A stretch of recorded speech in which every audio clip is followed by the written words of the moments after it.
Well, we are back again. This is a Liverpool 12th man show that is going to definitely be a difficult one to get through in the very beginning, but then certainly will progress into some other subjects that should be of note. Um, but before we even get into the football, though, Marseille away, Champions League table maths and slot tactics and all of that, we've got something much more important to address because today isn't just Liverpool news or Liverpool updates or transfers and everything else like that. Today is real life, a message about real life, I should say. One of our lads is going through something devastating, something that I can empathize and sympathize with as well. And when that happens, football has to take somewhat of a back seat for a moment.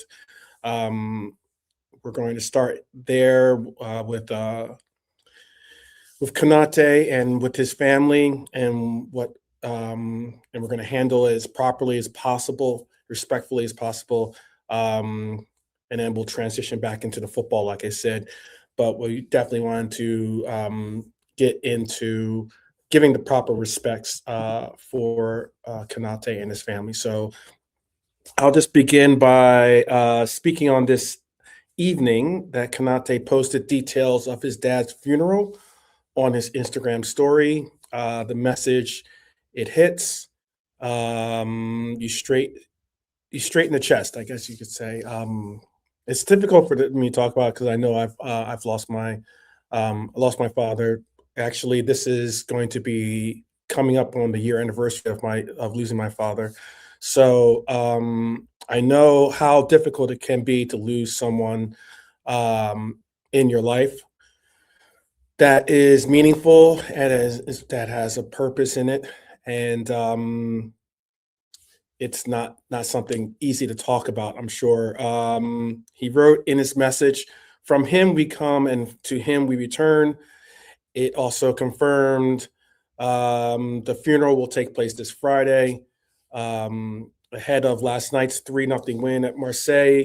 Arne Slot was asked about Konaté's absence. Slot kept it human, kept it real, which was very positive. He said, "First of all, for the matter," this is the quote, "First of all, for the matter, family matter, why he is not here, it is very sad for him. Second of all, we miss him because I mainly played him." And I want to pause on that for just a second line for a second, because that's a manager telling you two truths at the same time. One, the football truth, Konaté is a major part of this team, and the second being the human factor. And none of that matters right now. But this is grief, this is family, and this is a part of being a part of the Reds family. That really does make a difference in making sure that that is present and recognized. So when you think about Konaté's story, it makes it even heavier because you remember where he came from. He was born in Paris, second youngest of 8 siblings. His parents migrated from Mali. And the way he describes his early football life, it's not polished academy pitches. It's pure survival football, pure love of the game. He told some of the media publications in England that back in 2022, he played in the cages like most young Parisians, couldn't afford stadium football, didn't have proper fit pitches. They made football out of sellotape and paper, played in the streets, played all day. And that's why he believes he and his brothers have the qualities they have. So when life swings back around and hits you with something like this, the loss of a parent, there's no professional response really. There's no bounce back. Like I said, having gone through this myself, this is recent. This is something that I can only address as being pain. You go through a lot of time, especially time to yourself, and you certainly appreciate the support. So, so from all of us here, from myself, and I be humbled to say I speak for the Liverpool 12th man community. We want to say this clearly. Ibu, we are with you. To your family, our heartfelt condolences. May your family rest in peace. May your father rest in peace, excuse me. Um, now, and it's not an easy thing to speak on, but certainly something that I think needed to be addressed. I'm not asking football questions here. I'm not doing analysis or anything like that. I'm just giving the panel the floor. We got Lee with us. Um, just Evening. give Lee a chance to send love and condolences to the Konaté family if you would like to. Yeah, I'm only just hearing about this now. I didn't know this until now. He is young to lose his dad, isn't he? But it does Mhm. happen sometimes. Like, it's usually when people are middle-aged, isn't it, that you lose either of your parents, where it's early for him. Very sensitive one, isn't it? He just Mhm. needs to take whatever time he needs. And Joe will have to play in his place if he needs a bit of time. Yeah, certainly, certainly. Yeah, love and respect. Love, respect, and genuinely, that's the standard we set in this community. Football is family, but family is family. With that said, I'm going to transition respectfully because Konate's being absent was part of last night, but Liverpool still had a job to do, and they went to Marseille and put in one of the most mature European performance we've seen in a while. So let's talk about where that win puts Liverpool in Europe, because the Champions League format is different now. We all know that, and the pathway matters. That is certainly something we have to note. So I would like to definitely say hello to everyone chiming in right now. Big up to Cedric, Lee, Hylor, Bonkers, Nems. Um, Hello to Luca. I know Luca. He's a Dons fan and a Arsenal fan. So big up. We got a neutral and a rival slightly in our midst. And big up, big up. Appreciate you. Big up to Norm as well. Big up to Norm and Red Armchair supporter, of course. Um, whew. All right, let's just get into this difficult transition, but Champions League table time. Because this is where supporters have been split domestically. Liverpool are fourth in the Premier League. It's been a season that causes, let's be honest, some real stress because standards are standards. But in Europe, Liverpool being fourth in the Champions League standings is being received very differently. And I think that's something I've been noting and pointing out quite a bit because it's not just a nice looking number, it has consequences.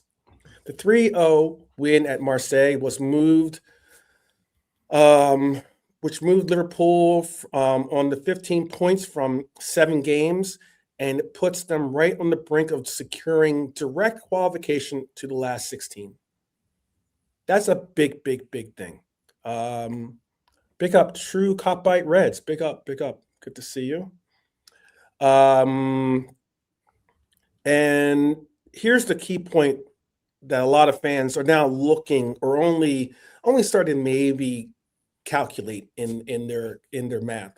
Liverpool already knew, being before a ball was even kicked in this game, that the results elsewhere meant at minimum we were guaranteed a top 24 finish and a playoff berth. That was guaranteed.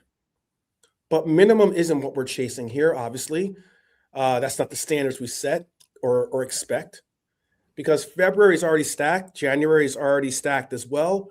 The last thing you want is to have an added 2 league playoff in February, more minutes, more risks, more fatigue, right when you need your legs for the run. Especially maybe if you're getting involved in the FA Cup run, which is big. So the simple task is simple task is simple. It's a little bit more simple than saying that, but it's a simple task is simple. Beat Karabag and Anfield next Wednesday. Beat Karabag next Wednesday, and the last 16 place is secured. That's all we have to do. Now, could Liverpool climb even higher? Technically, yes. But you need a major swing in goal differential to catch Bayern in second. Realistically, we're talking Liverpool likely finishing third, at worst fourth, depending on what others do and what we do. And the danger is this: the standings are so tight that even though a draw might still keep you top eight, a defeat could drop you straight into the playoffs. because 2 points separate huge sections of the table. And that's the thing about this. We are now looking at a Karabakh team that's gotten a little bit of confidence. Wouldn't you agree, Lee? Seeing them get that win that they just got. Who did they win against? I didn't see who they won against. I'll pull it up here for you. Hold on a second. They just had a big win. Let me just pull it up here. I know someone in the chat might answer it for us before I even get to it, but let me see. Yeah, everyone's on the carrier bag. That's funny. Let me tell you who they played. Because I know it was a big win. They won 3-2.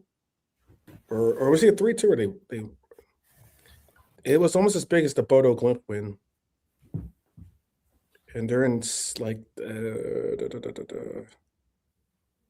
know they're now. Hold on, let me find them. So they played Frankfurt. That's what they beat. They beat Frankfurt at home. Yep. Thank you, Abdul, by the way. Thank you. They beat Frankfurt 3-2. In Karabakh. Mm-hmm. Yeah. It was at home. Okay, sounds. Well, yeah, we should still win it, though. I mean, it was a big win. It was a big win. Why I'm saying it's also a big win for them is because it was 2-2 late in that game. Like they were down 2-1, and then I believe they're down 2-1. Yeah, they're down 2-1, and then they knotted it up at 2-2, and then they came back and actually won it. They actually won it 3-2. It's a big game. It's a big result for them.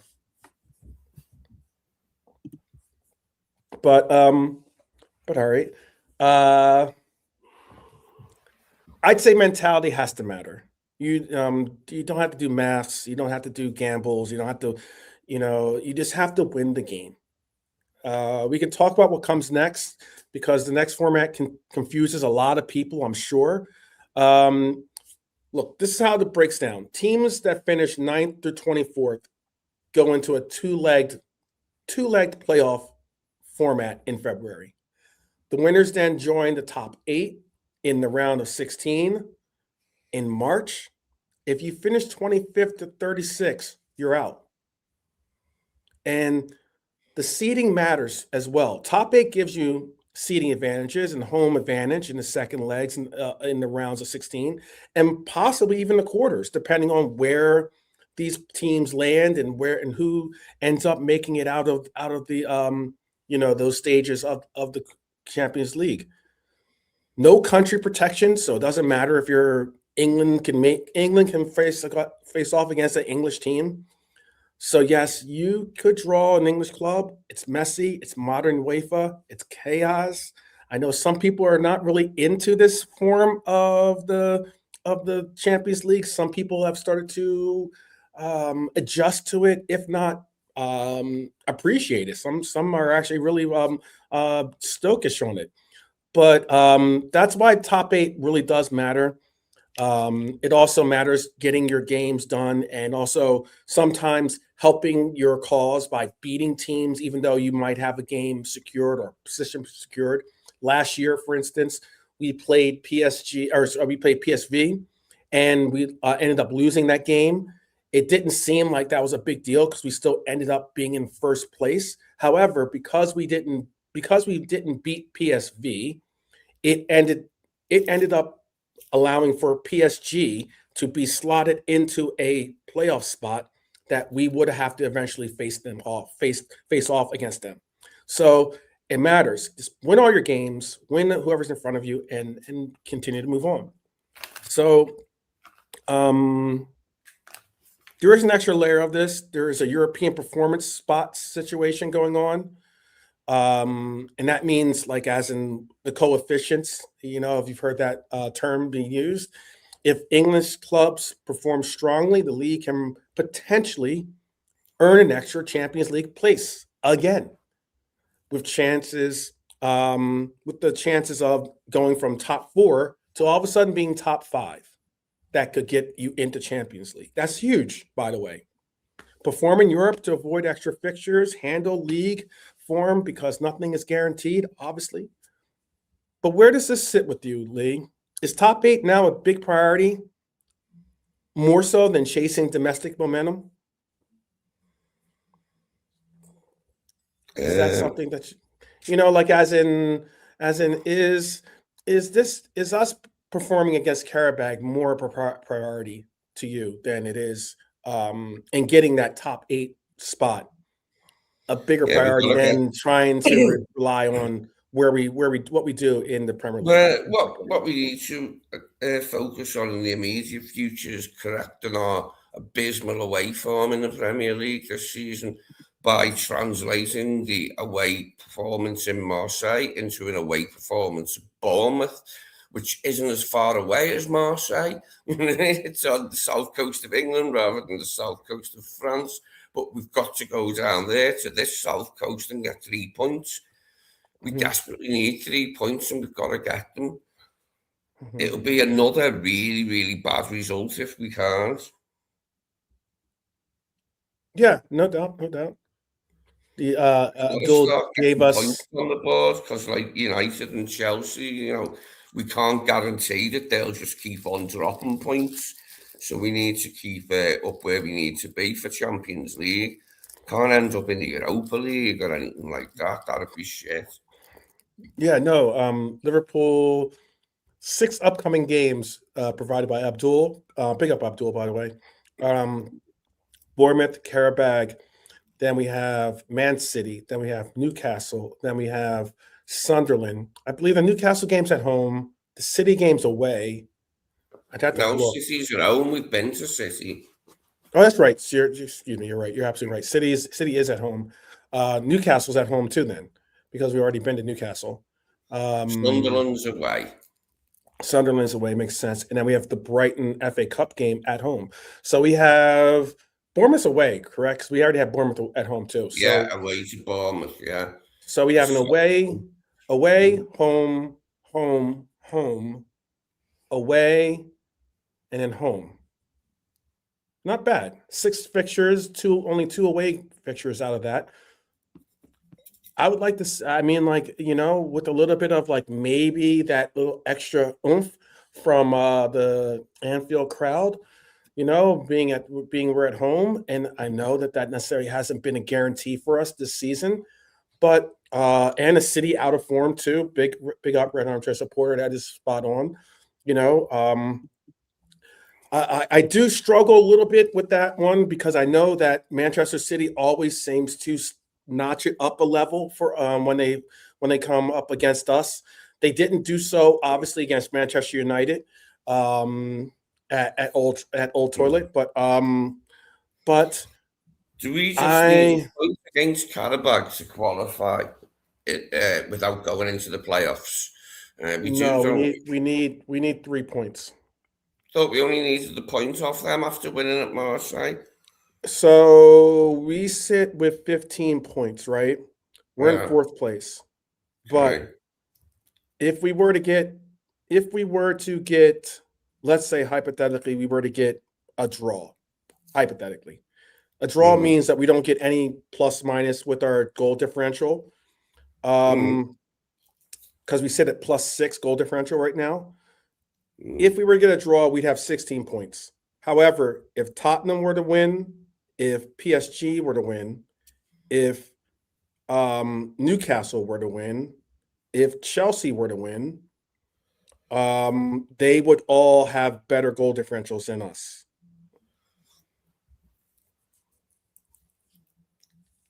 And Barcelona sits on third. There's a lot of teams that sit on 13 points currently. Atalanta, Atletico Madrid, Manchester City, Sporting, Barcelona, Chelsea, Newcastle, and PSG all sit on 13 points. If they were to all, I don't know if any of them face each other or whatever in their final match, but I'm just saying if they were to get wins or any of those teams were to get wins, they would be sitting on 16 points as well, and that would be equal with Liverpool on 16 points. So I'm just saying we should just get the win move on. Plus on top of that, there's no, in my opinion, there's no real easy moment of feeling that we should lose or even draw against a Karabag at home. You get what I'm saying? Like, as in, it's a big win for Karabag to have beaten Frankfurt at home. I get that. But let's be honest. Frankfurt and Liverpool are two different entities. They're not the same. And we should expect higher and more from our club than a result against a Karabag. So no, I'm expecting to sweep the massage at Anfield after winning like that in Marseille, and we've got to go into it with a win against Bournemouth as well. You know what I mean? Yeah, but the Bournemouth matchup is big too. I will admit that we're gonna have a won't be easy, but it's a game no, we've it got won't to be. win. Our away It form's won't be. been rubbish this season, hasn't it? Like, to put it mildly, we've been rubbish away from home, and it's got to change. Got to It get things does. in an away fixture. How do you? Well, we'll get a little bit more into it, but I mean, like, it does mean something. Mate, I've forgotten what it feels like to get Oh, 3 okay. points on the road. So Newcastle, one of the teams that will definitely not, will either tie us on points if we drew, or will go ahead of us possibly if we were to lose, would be Newcastle or PSG, for instance. Am I right in saying that Newcastle was the last away game we won at the beginning of the season? Ouch! If that's the case, man, that'd be very scary. In the Premier League, you're saying? In the Premier League, in the Premier League. Can't remember who we've beat away from home since then. Let me see.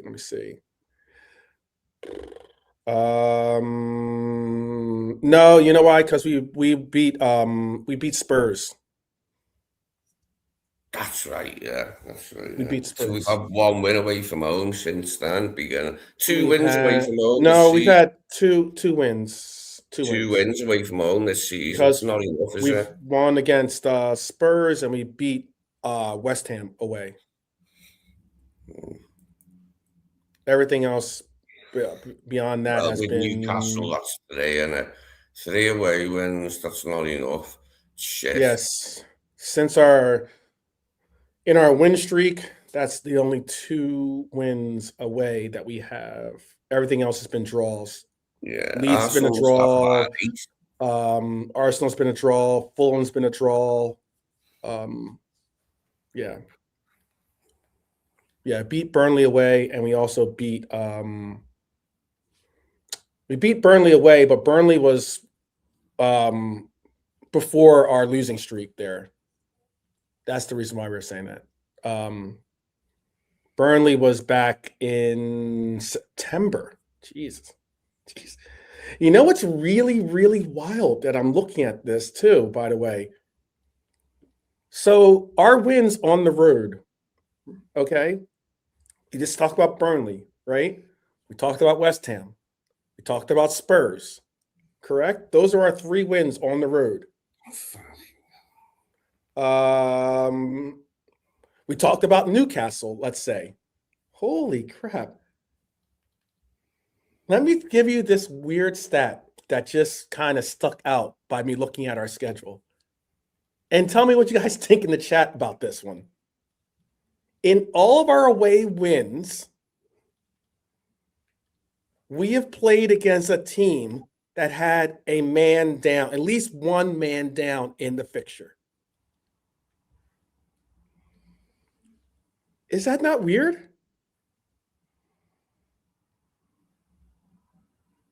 That's weird to me. I don't know if that's weird to you.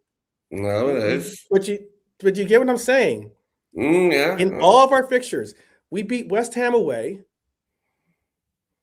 We beat West Ham away 2-0, but that West Ham had a red card in that game. Paqueta, with this dumbness, had a red card in that game. We beat Burnley away, right? Oh, yeah. But Burnley had a red card in that game. We beat Newcastle away, but Newcastle had a red card in that game. What else?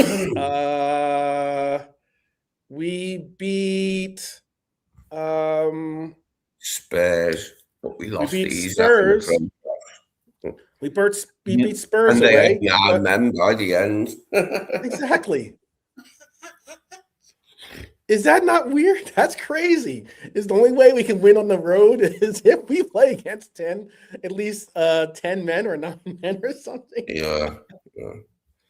Does that mean that Well, I'm not saying I'd like Bournemouth to go down to 10 or even 9 men or even 8, but we need to get a win away from home, and whether that's against a team with players sent off or not, like, it doesn't matter. We just got to get a win. Hopefully it'll be against 11 players for once.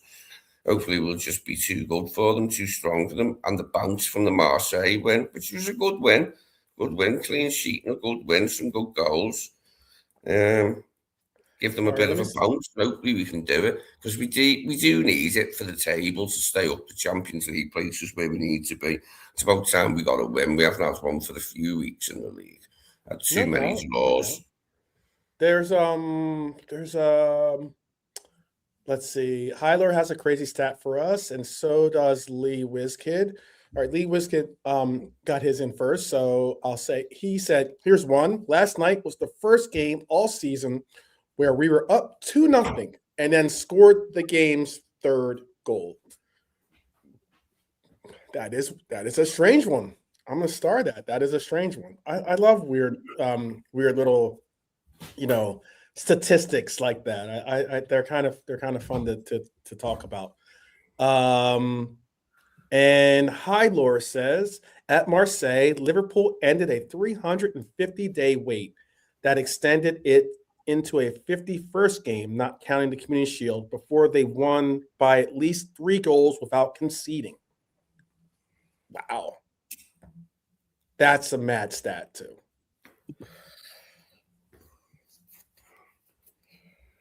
That's a mad stat.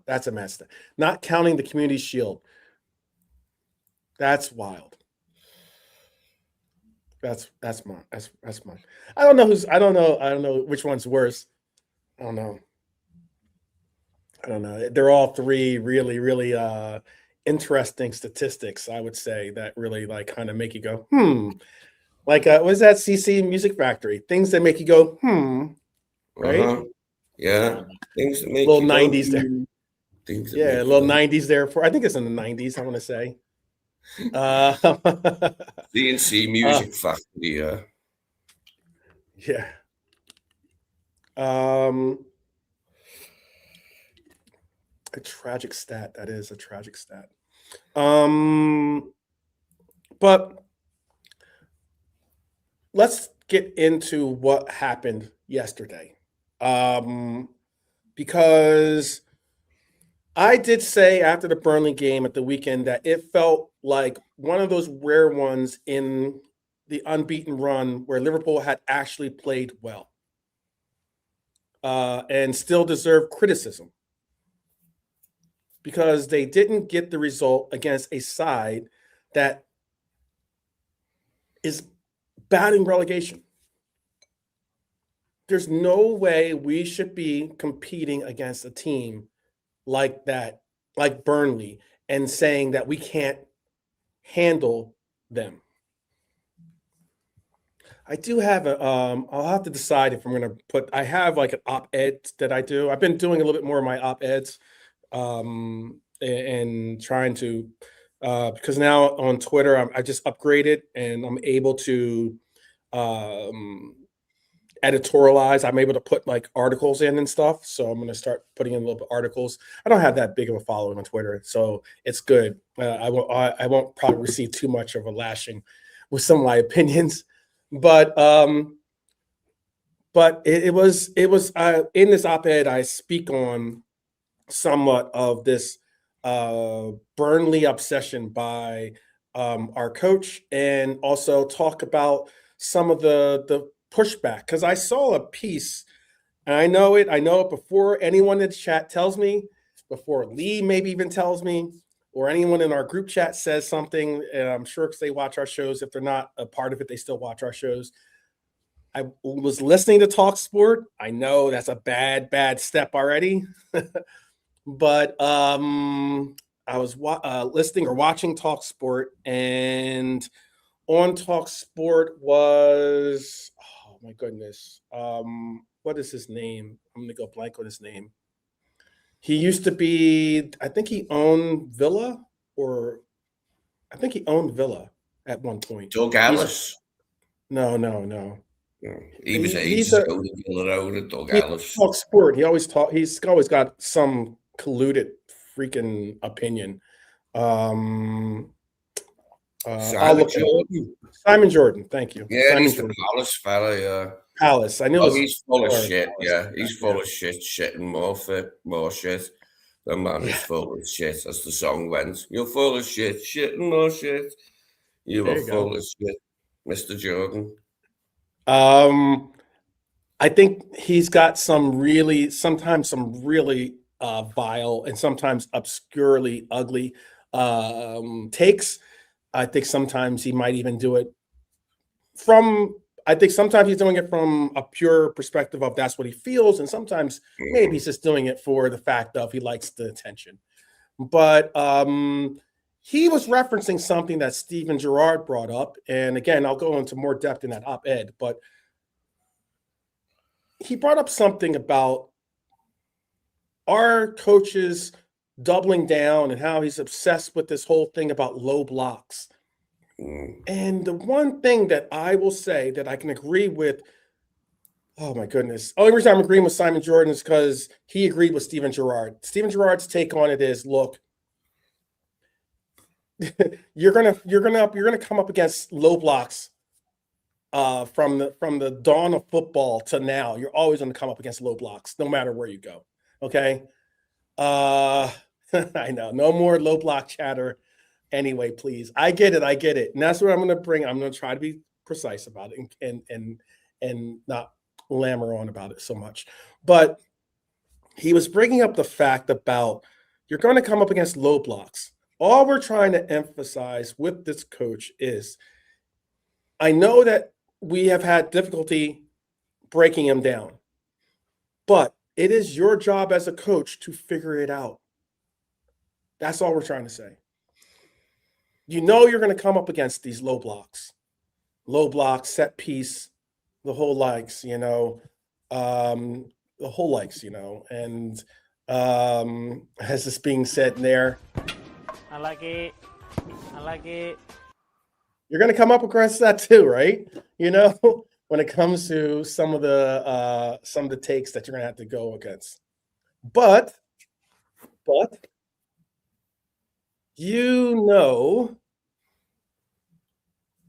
you've got to figure out how to break them down, because we're not the only team that faces low blocks. Manchester City faces low blocks. Arsenal faces low blocks. Manchester United faces low blocks.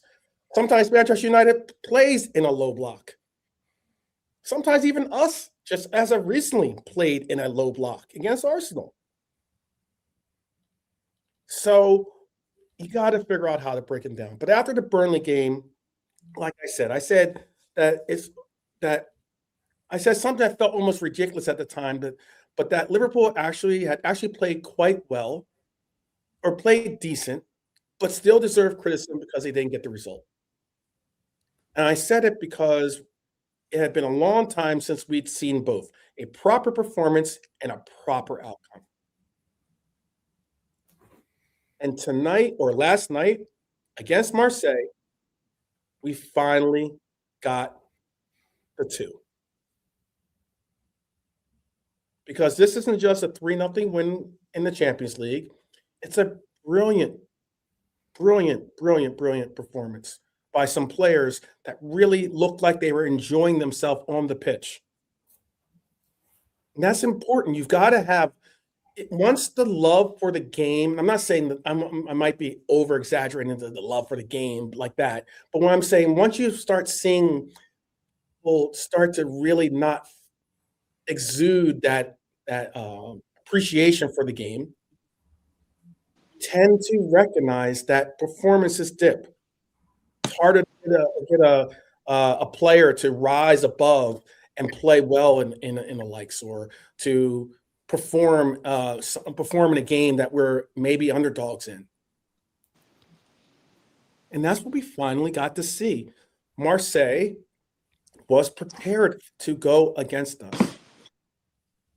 They had.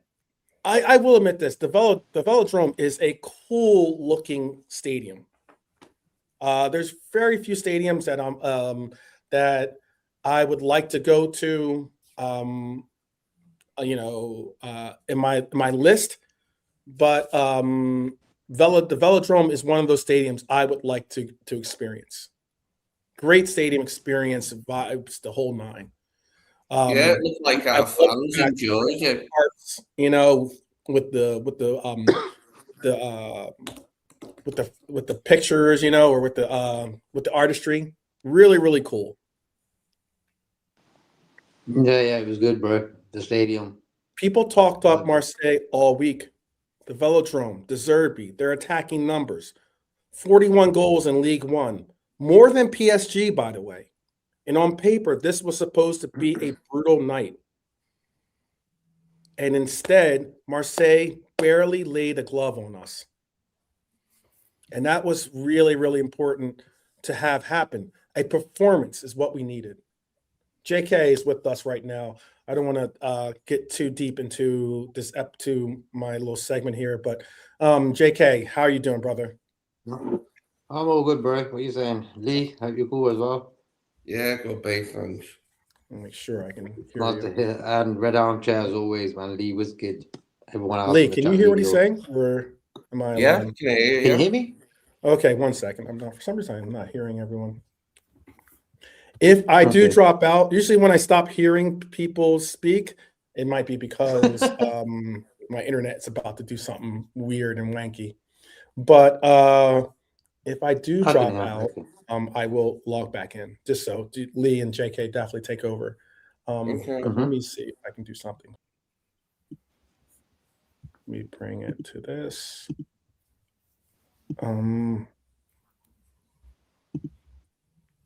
Okay.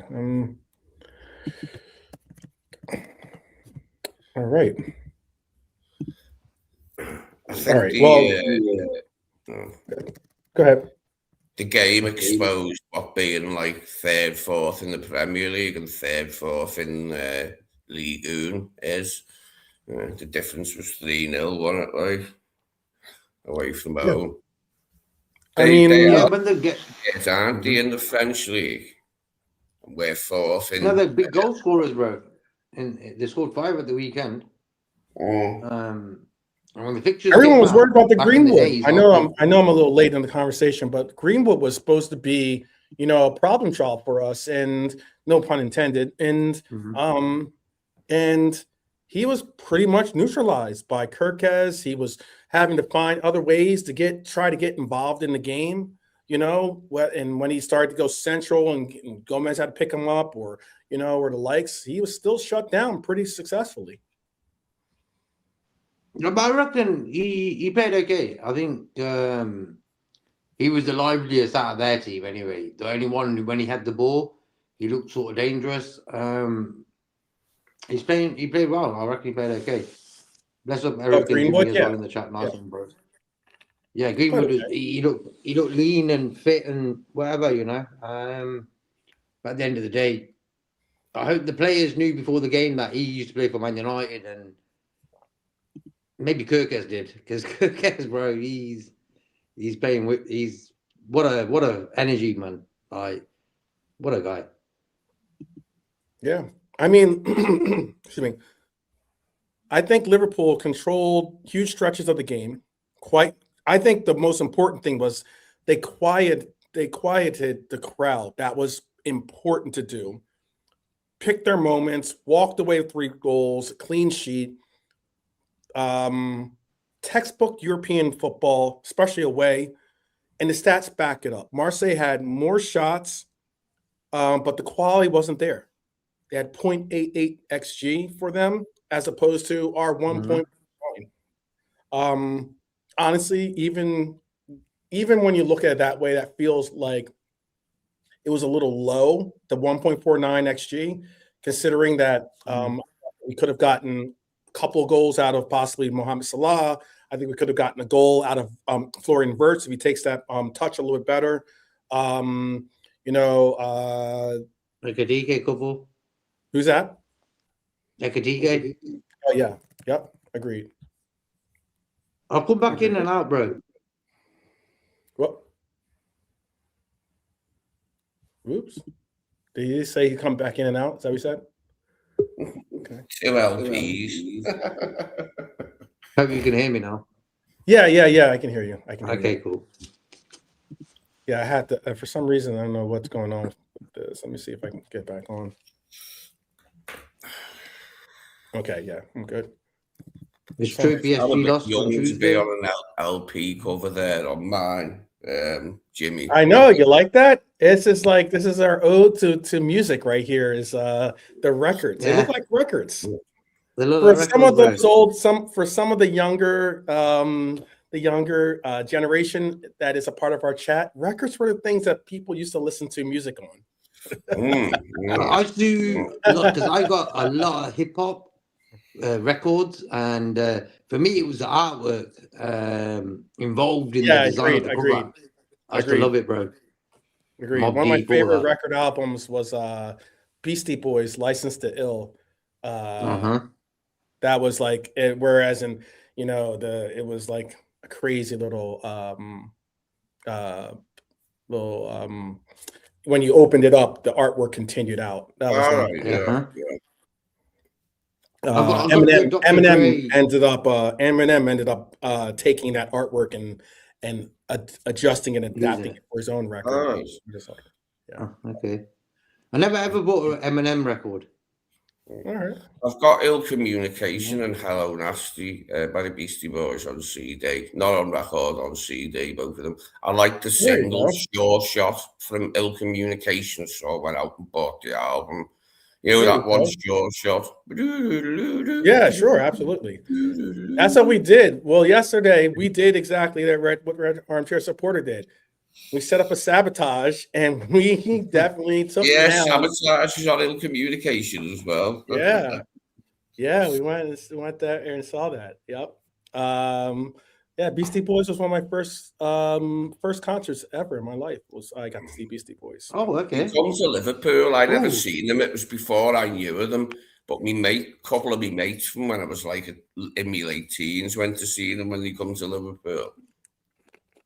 Yeah, bless up, best concert. Yeah. I know we're gonna get in. I know, but my concert, I know sometimes people. I was just gonna say, I know some people tend to not like it when we get off subject. We talked about regular things other than football. I get that. I definitely. You got to talk a bit about rap. Like that's way of life. Like football, rap music is part of our DNA, bro. You got to talk about Biggie, Tupac, whatever. That's one thing we always got 5 minutes for is hip hop. There you go. Yeah, that was back in the day when they did. They had a album called Cookie Puss, and they were maybe that's what you're talking about when they were doing they were a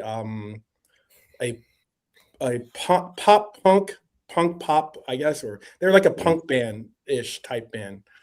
No Sleep. How about that? No Sleep to Marseille. How about that? The one for Intergalactic, the robot and the monster thing. Oh yeah. Intergalactic for sure. Yeah. All right. Well, before we lose anyone, I know. I'll just say, we looked good last. Go ahead. What did you say, JK? I was going to say, like, everyone loves in the chat loves talking about hip hop, bro. I know. Most of us love hip hop. Yeah, Red Armchairs onto it. Intergalactic, planetary. That's right. Intergalactic. Yeah, there you go. We were intergalactic yesterday, and I say that because our counterattack was present. Our press was present. Let me repeat that again. Like I said, I was very critical of Lawrence McKenna. Our press was present. I saw a very interesting piece that breaks down how modern football um, is adapting away from a lot of the techniques and modern procedures that highlighted, the era of Pep Guardiola, and Klopp, even Fergie, and those eras. Like as in, it's adjusting to a little bit more, going away from zonal marking, for instance, and going more into man-to-man marking, and it's making it more difficult for positional play and the likes. It's something I would love to do and talk about. I know that some people aren't really into tactics, so I'm not going to bore you with the tactics of it right now at the moment, but it is very interesting. And yesterday we saw Liverpool do exactly what I've been preaching, or what I've been asking to see more of, which is pressing, urgency, to create networks of not standings on the ball. Like as in, I know that Lee and JK both played football or have played football in their lives, to whatever levels they are willing to communicate to everyone. But I know also that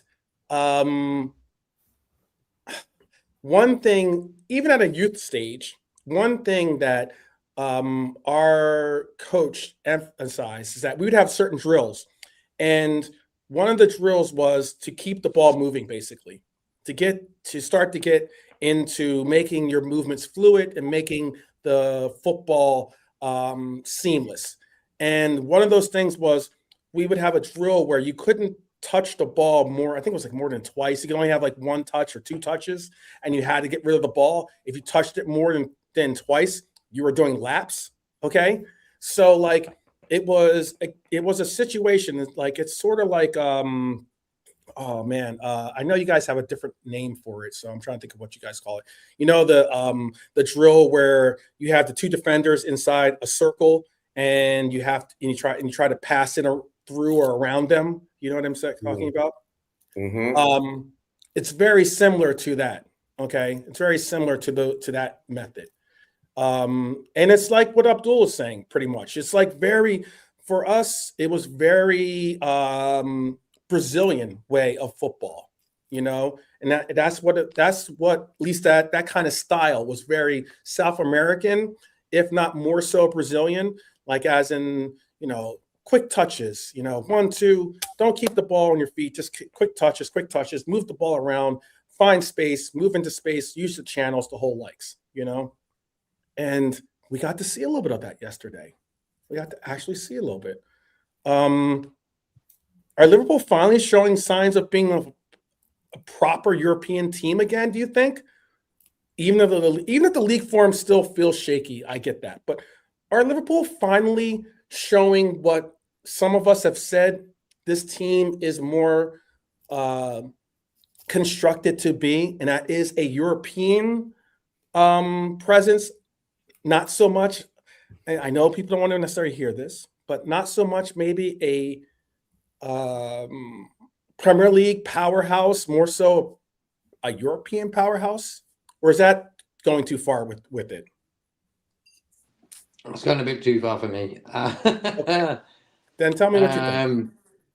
Look, bro, this season I'm just taking it as it is. Last season we done well in the Premier League, won it. Mm-hmm. Champions League, I think someone wrote, I think it was Helio said in the chat about, I think if we beat PSG in that tie, maybe we would have won the Champions League as well. Because the league was still going to get wrapped up anyway. And I think the team was still good then. I think as soon as we won the league, we got lazy because we were out the Champions League as well. So I think we would have had a better end of season if we were still in the Champions League.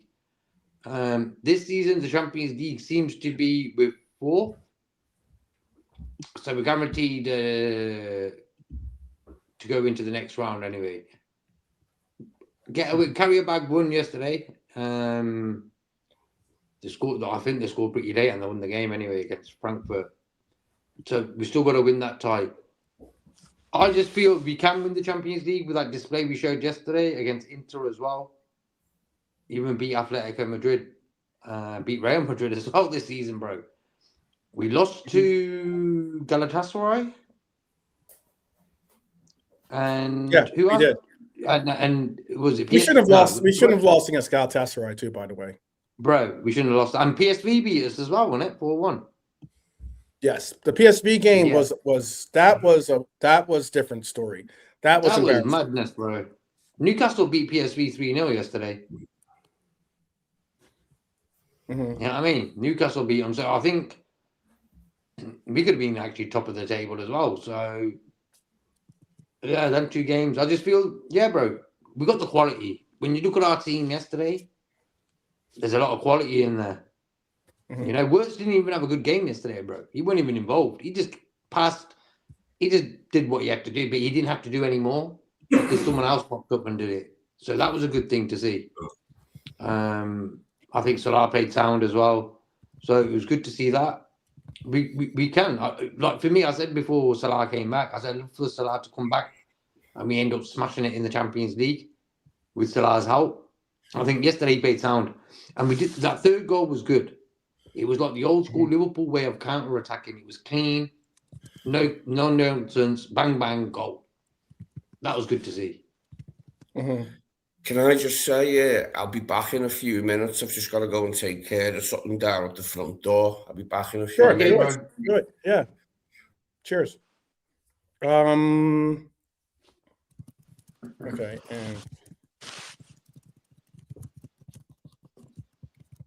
because that's what we haven't really done this season, counter-attacking teams. Why? Because they just sit back on us. That's it's the champions, we're playing them. We get a point, happy. Marseille, they're at home, they want to attack, they're losing. That's why it's important to get the first goal in these sort of ties. Why? It opens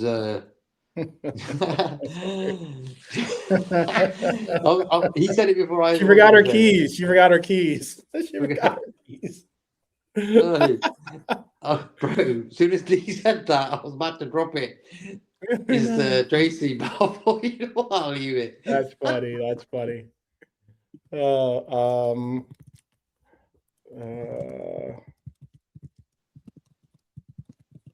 ahead though. Finish what you're saying. I'm sorry. Yeah. So like, it was just good to see yesterday's game. We're using control of it, bro. And the team, when we get teams attacking us, it seems that we attack better. If you understand my point, why? There's space.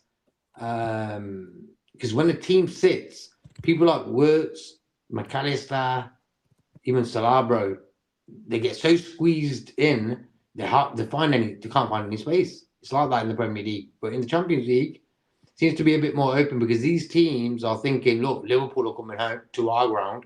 We're going to show these lot, so they're going to end up attacking because that's what their fans want. They don't want them to be sitting back. Burnley will do it at home. They don't care. They'll put 11 men behind the ball. Why? Because if they get a point, they're happy. But if you're going to Marseille, someone said that they're the highest scorers in Europe, something like that, they're going to attack, bro. So we sort of worked out for us better. So Bournemouth as well on Saturday. I think they're at home. They're going to attack. They're that type of team. Yeah. Should be very interesting. A lot of good talk in the chat too, by the way. Some funny stuff. Also some great football talk as well. I love it. Definitely. Again, this is why I think we have one of the best chats around, tell you the truth. It's a nice tight knit. Yeah, it's a nice tight knit community. OGs, all the same. Top lads for sure. Yeah. That's why I would say your show is the most peaceful, mature football shows out there. I've seen some shows, bro. It's embarrassing. Oh yeah, some of them are really like it's like going to romper room or early. We call them romper room, but like it's like going to preschool or something. You know, I'm telling you, bro. It's like take the piss out of someone and everyone laugh at him and he carries on, man. Come on. Yeah, rondos used to be a big part of our drills. Wonder if we still do them even. I don't know. That's a good question. Normally, a lot of teams do use rondos to get to use as a good workup because you can kind of you see it in training sessions quite a bit, because it's a good way to get warmed up, and it's a good way to kind of like, get a nice little group and have some fun. Try to see who can get the highest number of passes, because I know I see the training drills, and they're always trying to see who can get the highest number of clean passes. Excuse me. And one more thing, when we attack to stretch the opponents along the sides, everyone knows that you should do it with at least 2 players. But since fullbacks and wingers have a problem cooperating, I think Hyler's still writing the last part of that. Football cooperating, we lack especially more power when we attack at the sides. It was something that Klopp did with expertise. I agree. Appreciate that, Lee. One day, we will do that. Maybe we'll get some big interviews, have like John W on here, or something like that, or maybe Stevie G, if we can get Lee to work his family connects, or maybe if maybe get Daniel on here, maybe once he I don't know if he'll do a show or not, but maybe he'll give him. I'll see if he can give us at least a plug. Bernie knows about that property, Stevie G's flat, where I went to play snooker with my brother John Paul, with Gerard's stepdad and his mate. Bernie knows about it because she's worked in property. It's in an old hospital in Southport, and me and my brother were having a drink in Southport. My dad was with me, actually. My real dad, but it's our John's family that are related somehow. Somewhere along the line, Highton and Kirby didn't exist years ago. They all come from somewhere in Liverpool, and apparently there's a connection. I guess, you know what? My reason why I'm asking these questions is, Villa gets the big win, by the way. Big win for them. Yeah, big up. Get King Kenny and Mohamed Salah on the same. That'd be great. Get them both in the same interview. My question to the chat, also to the panel too, is that, domestically, it still seems like we're a work in progress. But when you see us in Europe, we seem like a completely different team. I get those 2 losses in the Champions League. The PSV, I think, is an anomaly. I think that's that was during a period when the team was lost, their confidence was shook. There were a lot of questions being asked of each other, and it was a matter of a difficult moment in trying to hold it down. And PSV took advantage of the situation by getting a commanding victory against us at Anfield too, by the way.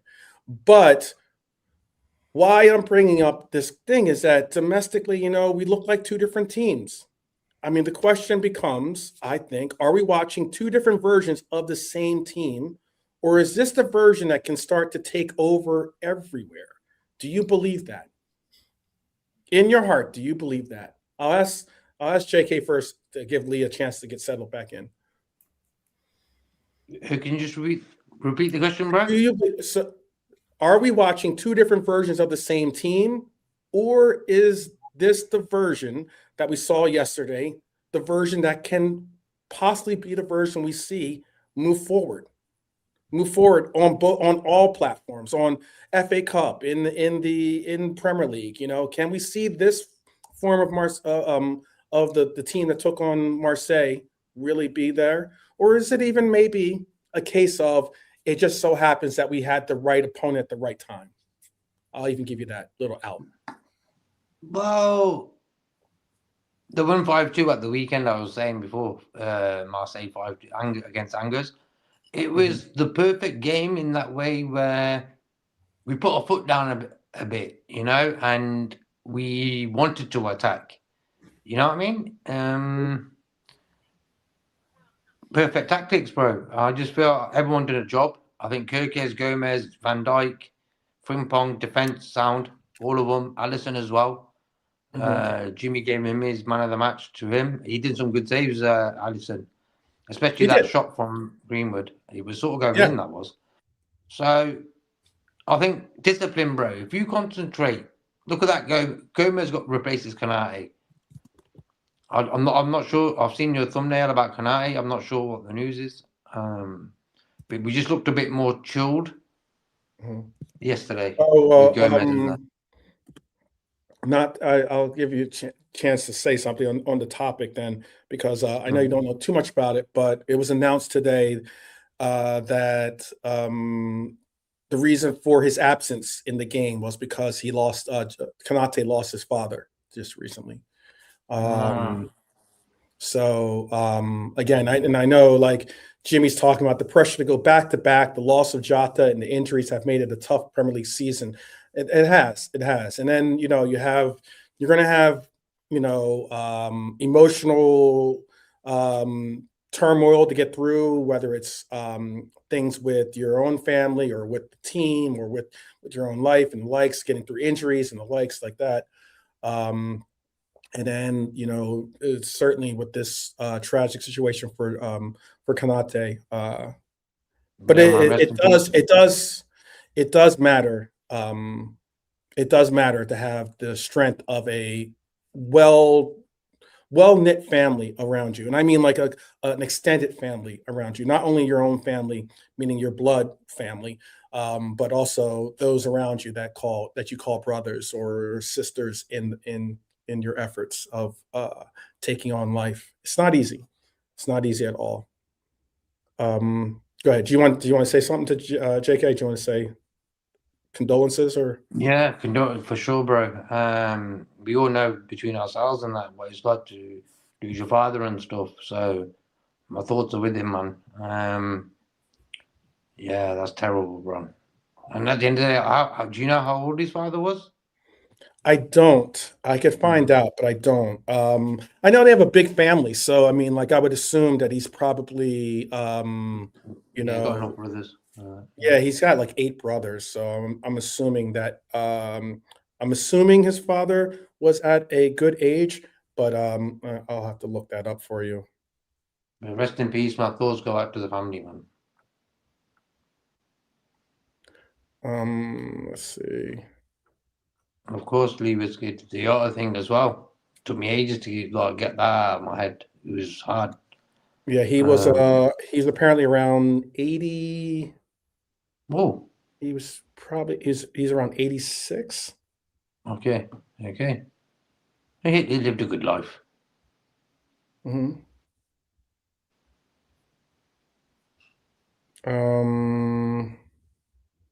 I don't know, at 86. I don't know that it's confusing the way that this wrote it up.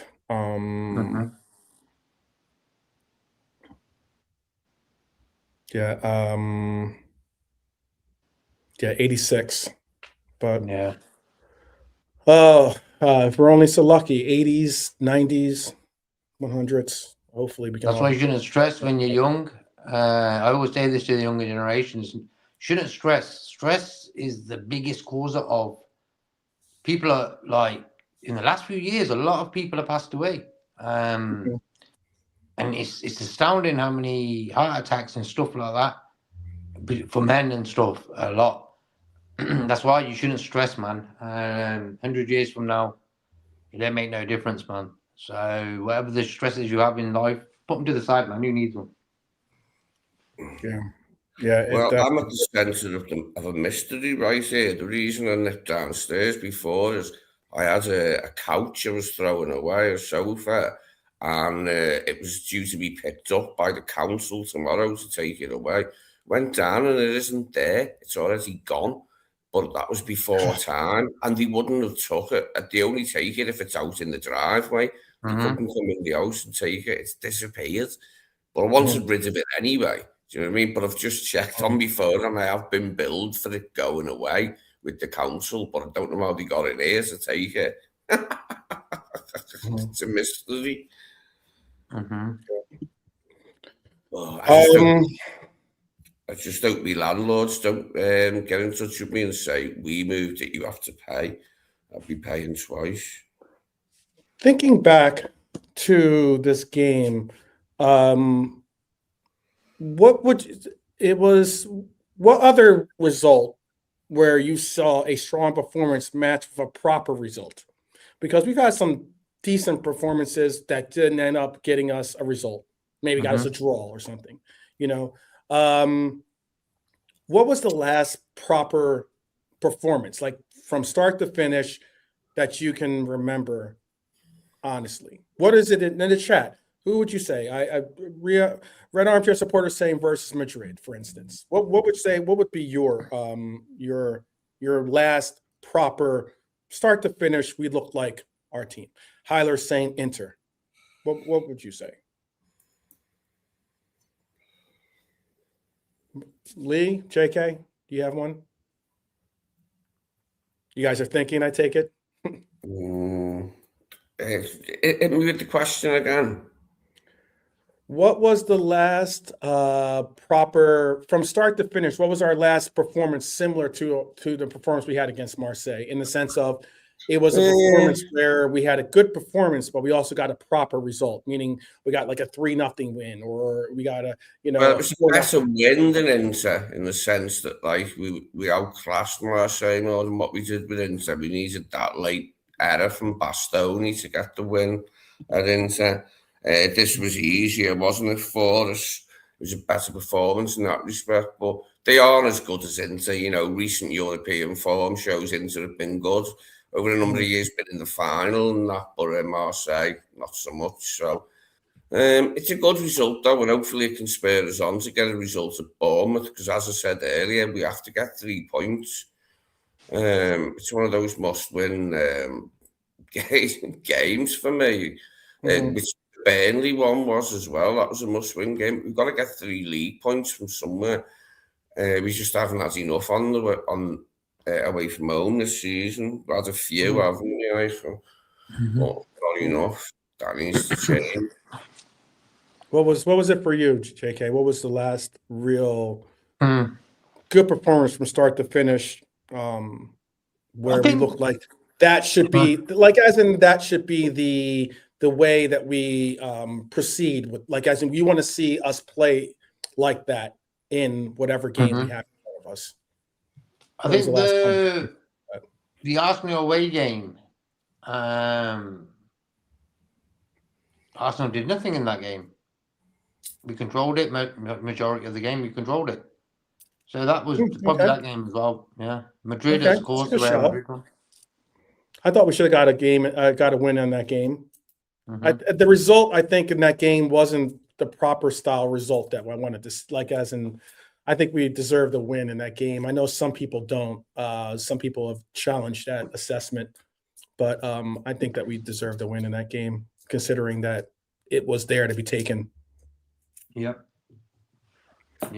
I was going to say, I know. Oh, go ahead. I was going to say, like, I know the disrespect that Arne Slott's got from a lot of people over the last month. So, but when you look at it now, displays like that are going to be good for him.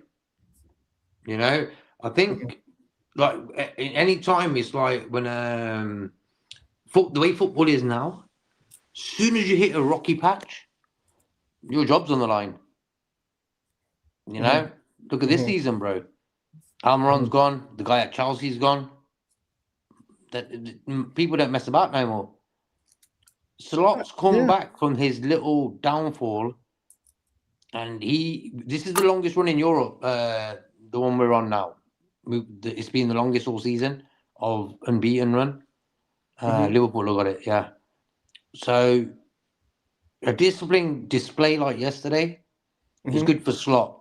But the thing with Slot yesterday was he allowed, I wouldn't say he allowed us, but we were a bit more attacking yesterday, a bit more with it. We should have beat them, bro, by more goals when you really look at it. I think Greenwood's shot is the only one that sort of worried me. Other than that, nothing. I think we could have got at least 5, 6. Okay. I was going to say, I know Real Madrid is a shout. The Inter match is a shout as well. You could give the Arsenal game a shout, as JK just did. I don't know, Lee, do you have one that you want to give a shout as being a game that we probably looked as much like the Liverpool you want to see? In the Premier League, I haven't seen one really where we look like the Liverpool I want to see away from home. The wins we've had, like they've been down to 10 men or 9 men, haven't they? I want to see us outclass 11 men at Bournemouth, like at the weekend. And for me, the Arsenal game, it was more the defensive display of it, Elio. Attacking wise, we did nothing. But defensively, we didn't allow them to get their machine going. Hence why, for me, that game was a bit more of a solid display by us. Okay. I was going to say all of them are good shouts. I'm not disputing any of those. They're all good shouts. I was going to say the game that I reflect back a lot to is the Frankfurt game. That was the game I liked the most. We looked fluid. We looked exciting. We had a momentary lapse, but I mean, other than that, I think we looked on the front foot in that game. And again, against a Frankfurt team in Frankfurt, a Frankfurt team that just lost to a Karabakh team, by the way, too, our next opponent. But why I was bringing the game, I would have said, if you don't include that one, I was going to say is the Villa game. I think the Villa game, I thought we looked like we knew what we were doing. We had the 2-0 lead, albeit it wasn't necessarily the kind of display that I wanted to see us do, which is I am certainly under the Jurgen Klopp mold of keep the pedal to the metal and just and burn some rubber. But we ended up holding off Villa for a 2-0 clean sheet at home against at that time a very informed Villa. And I think that was like possibly the one I thought was the most impressive, or one of the most impressive victories. But look, I have to give huge credit to Arne Slot tonight. I've been critical, and I will continue to be critical of this coach. But I'm going to also be show applause and be congratulatory towards him when he gets it right, because tactically he absolutely got it right today. He absolutely maybe listened to some of our broadcasts, whether it's myself or maybe even JK or even occasionally Lee, talking about utilizing a 2-forward system that has been why I brought up the Frankfurt game, maybe even the Villa game somewhat, but more so the Frankfurt game was because we went back to a 4-2-3-1 in the Villa game, but I'm pretty sure, I'll double check. But but more so in the Frankfurt game, in some of the games that we've seen us really, really do well in, we've utilized this 2-striker system. I am excited.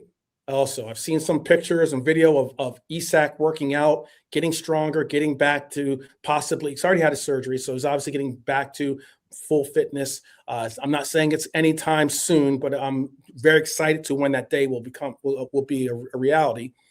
And we should be able to try to incorporate a 2-striker system. It's going to be a massive, massive improvement, I think, because Ekitike is utilizing this time to be one of the possibly best. I will go as far as say he is the best signature. Now, I know people might say Wirtz could qualify for that. But why I'm saying Ekitike is because Ekitike has hit the ground running. And Ekitike, who some of us didn't necessarily weren't head over heels over or clamoring for his signature, but we see I at least, and I know our panel too, and you in the chat most likely do as well, see the real quality player Ekitike is, and we are fortunate to have him part of this team. We're fortunate that it played out the way it has, in the sense of us being able to acquire Ekitike. It was a lot of money, but it's looking like it's money well spent at the moment for Ekitike. And it is big time thing. It's a big time expenditure. But I expected a diamond. Instead, we got the familiar not familiar, but we got a 4-2-2-2-2 with box midfield. And once again, it delivered. We've been calling for a 4-4-2 for time. We got a version of the 4-4-2 and the 4-2-2-2, and it delivered. Inter away, Arsenal away, Marseille away. Some of Liverpool's best performances this season have come from when we utilized this shape, this formation. And it's easy to see why. It completely clogs central midfield. It provides space and allows for your wing backs, if not, if you want to call them fullbacks, whichever you want to call them, to do what they need to do. And that is run forward. You had smart procedures of like Gravenberg shifting back and covering when Frimpong went forward. He would cover as an additional center back, if you want to call it that, or fullback, if you want to call it that too, for the wing back to go forward. Kirkes did the same. And you would see maybe even McAllister do that as well. It was really, really good to see that we finally have a presence, maybe an identity formulating. And against a De Zerbi team that wants to pass through you, I thought that was important to note. I really thought it was important. Marseille thrives on angles, rotation, center backs stepping it up. We saw Pavard, their right back, pushing forward, being physical. But Liverpool got them into spaces they didn't want to be, gave them no pockets to play into. So they were forced into low percentage style shots, flicks, risky passes, hopeful combinations. And Liverpool looked good. Is this the first time this season Slot's tactical plan has actually made the team look more comfortable and not just more aggressive? You know what I mean? Like, is this one of the first times you can say Slot really got it correct? Other than maybe or even got it even more correct than the times that you referenced? Lee, I know you didn't really give it a game, but do you think that Slot really got it correct in Marseille? Yeah. I'm willing to say he done well there because it was a good result and a good performance, wasn't it? Mm-hmm. Yeah. I know JK's on mute, so I'll wait for him to get back. But it's a real question. Slot probably changes back to his formation. Bonkers. It's been my biggest criticism of this coach. I said it I was on Cian's Twitter space, and I was asked by her actually, what is it about the tactics? What is it about this team that is one of the reasons why we're faced with a lot of the adversity we're seeing? It was mentioned the passing of Jota, obviously, rest in peace, and obviously other adversities that this team has had to go through. But with me, it's been the fact that we can be our worst enemy at times, and that is a coach that knows what works, and rather than stick with it, build on it, continue to improve upon it, we've seen him go away from it. I just gave you those games. I gave you those games I spoke on. Inter away, we play with a 4-2-2-2 in essence, or a 4-4-2 if you want to call it that, but a 4-2-2-2. And then the very next game, we go away from it. Arsenal away, we play with a 4-2-2-2. The very next game, we go away from it. Frankfurt, we play with a 4-4-2, if not a 4-2-2-2. The very next game, we go away from it. I'm saying build on this identity, build on this presence, build on this tactical advantage that we have in having a narrow presence up front, creating width, and also controlling our midfield, having a tactical advantage, a tactical numerical advantage in our midfield to control our midfield, have enough coverage for our back line, and to allow for the players that are our goal scorers get the ball. And that is Ekitike and soon to be Isak. So I know I'm kind of doing a little sermon here, but maybe talking too much over my. Yeah, stick to it. If it's working, try to improve it. That's what you're trying to say. Yeah. I mean, I like what Helio said there. Like Arne Slot's stuck in a obsessive compulsive disorder football. I understand what you mean by that, and I don't like. See with Klopp, as soon as you've seen a player come through, like Trent, Bradley, you knew that coach, that manager is going to improve him, make him to the best he can. You know. With Slot, I don't really see that though. Yeah, that's a big question about that. I think what Lee Wiskate is saying is true. What Hylor said earlier, he says we are playing so boring football. Let him go quietly in the summer and go get Alonso if not an option. I don't see Arne Slot has greatness in him, and that's a valid opinion to have. I definitely didn't like.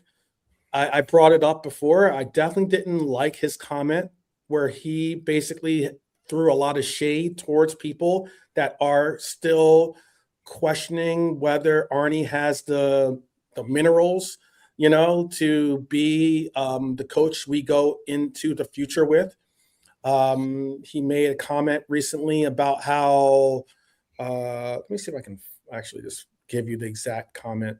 But he made the comment, paraphrased, that for a club that has won 2 Premier Leagues in the past 30 some odd years, for people to question if he has the minerals is absurd in essence. In a sense, that's what he basically said. Let me see if I can get you the exact quote, by the way. Because I definitely think that was a little bit of I didn't really appreciate that one, that comment, to be honest with you. What I mean by that is it comes off as arrogant, and it comes off as like, you should be thanking me rather than you should be thanking me that I brought you the Premier League title. Don't get it twisted. We are very, very appreciative of the fact that you brought us a title.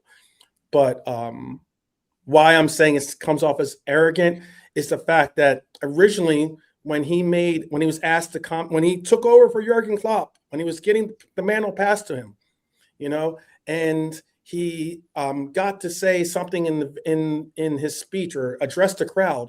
He brought up, it's not 2 Premier Leagues in 30 years. It's 2 Premier Leagues in the past 5. That's something he mentioned. That's something he was trying to emphasize, was the mindset that we should be going off of. But now that people are questioning him, he goes back to the whole, well, you only won 2 in 30. That's something a rival would say, in my opinion. And I thought that was arrogant, and I thought that was uncalled for. That's what I'm saying. But I am appreciative of our coach, and I am appreciative of the fact that he's won us a Premier League, and I would like to see him be more humble and more grounded with his comments. That's what I'm trying to get across.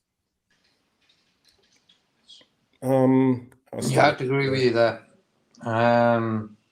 As I've said before, Jurgen Klopp built his image over the years at Mainz, as a player first, then Mainz and Dortmund, and then got the Liverpool job. This guy came out of nowhere. So he's thinking, now's my time to shine and build my image up. And you can see it from his answers in press conferences and in the way he tries to portray himself. I think you don't need to do that. Liverpool fans love a manager who's got his feet on the ground and he's grounded and he's not got an agenda behind everything he does. Yeah. Hence why we all love Klopp. And Klopp's totally different, bro, because he's thinking, I've come from nowhere. I've come from far north. No one really knows me. Because come on, as soon as everyone says Arne Slott's taken over, none of us knew anything about this guy. Mm-hmm. So he's thinking, look, I'm in the big stage now. I won the league for him. And I've got to build my image up because when I lose this job, I need to walk into a next job. No, I get that. His comment was, There you go. I'll repeat his quote. This is quoted. If you've won the league at a club which has won it twice in 30 years, I am surprised to hear that. That was Arne Slot reacting to those saying he still needs to prove he can be successful at Liverpool. And why we're trying to get across that you need to still prove you can be successful is that it's not about, oh, you won a Premier League and now you can just rest on the laurels. That is the bar that we put in our grasp or our reaches every year. Mm-hmm. So, yes, we expect to challenge for titles. Yes, we expect to do these types of things. Is it that we're not been appreciative of it? Absolutely not. There's reasons why people are singing your name in the stands. There's reasons why even when you went on a losing streak, people were still singing your name in support that you can get it straight and get it right. I just don't think I thought that you've got to recognize that too. I think you should be appreciative and recognize that as well. Yeah, I think it would have. If he didn't win the Premier last season, I think he would have been gone by now. Possibly so. Yeah. Football's got no patience no more, bro. Imagine Arne Slot does something special this season as well. So that's 2 seasons he's been in the job. He's won 2 big titles. Mm-hmm. Yeah. What can you say to him? No, I know. That's why it's going to be very interesting. No, it's going to be interesting. You can please complete what you guys say. But I was going to say it's going to be very interesting if he goes on to win the Champions League. What does this club decide to do going forward? Yeah, but he's sort of learning on the job. He has been since he's walked in.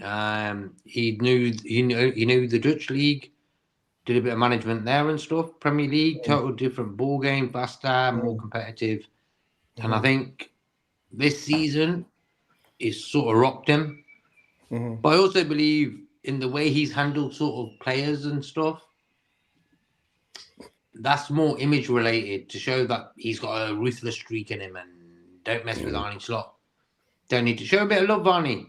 We'll get you further in life. Yeah. Harvey Elliott, for example. This 3-0 victory in the Velodrome is a really good step towards having some form by the time the knockout phases start.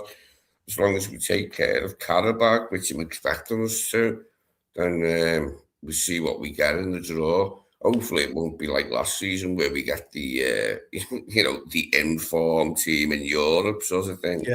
Even PSG struggled last season before they actually qualified, didn't they? And that's why they had to play us. That's why we had to play them. Yeah. Our loss against PSV was the reason why. Our loss against PSV is the reason why we ended up on a collision course with PSG. If we had beaten PSV, we would not have seen PSG we at least wouldn't have seen them in that stage of the tournament. We wouldn't have seen them in that stage. We possibly would not have seen them maybe even until the finals, maybe. Well, we've got to start winning on the road in the Premier League, and that'll help our form in the Champions League then when it gets to the serious point. So this win in Marseille can only be a help for the team's confidence. A 3-0 win in a stadium like that can only help their confidence, hopefully. Yeah, of course. And I'm hoping that that's enough to get us 3 points because it's about time we won on the road. No doubt. Well, I'll ask you this, Lee. Should Slot stick with the 4-2-2 box midfield, in the Premier League as well, or is that just Europe, and that's just it? We stick with it maybe in Europe, or should if you think you could get us the results against any team in the Premier League, then I'd do it again. Yeah, if it got him a results in one game, could get him a results in another. Triple deuce. Triple deuce. Triple deuce. Pull up the triple deuce, Arnie. It Yeah. works. Put a bit of salt and pepper on it. And it's Desmond Tutu's child. Desmond, it's the 222. yeah. Yeah, it was one of them from Frimpong. Like, it was his goal because he did it all right, but come off the goalie. But it was he's getting them, but he's doing that now. He's being like quite influential now, Adventurous. isn't he? And we've had to wait to see him, haven't we, because of the injuries since he's came. And now when we need I it love the most, Frimpong, man. yeah, well, we need it at the moment, don't we? We're really in need of like people in the team having a go, and he is. He's causing havoc getting to the byline. I love the way when he got that goal. I love the way he used his left foot. That fella was dead close to him, and he just nicked it on with his left foot and legged it past him. Did you see him fall over and try and claim a foul? That fella that he went past. Yeah. Anyway. They were diving all over the place. They were diving all over the place. Yeah. But fair play to Frimpong. He's a good lad. Yeah. Yeah. Jimmy's saying our lack of youth coming through really worries him. Klopp made a lot of changes to the system to encourage bringing them into the squad. What has happened to that under Slot? That's a very good valid point. We just picked up 3 talented youth players, young players at least. I think they were the 17, 18, and 19-year-old players.